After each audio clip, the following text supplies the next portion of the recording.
Studio भागवा।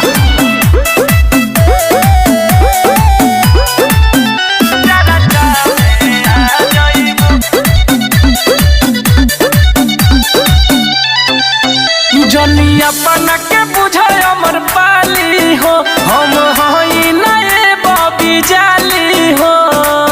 हर ढेर मतुड़ा जनिया बना के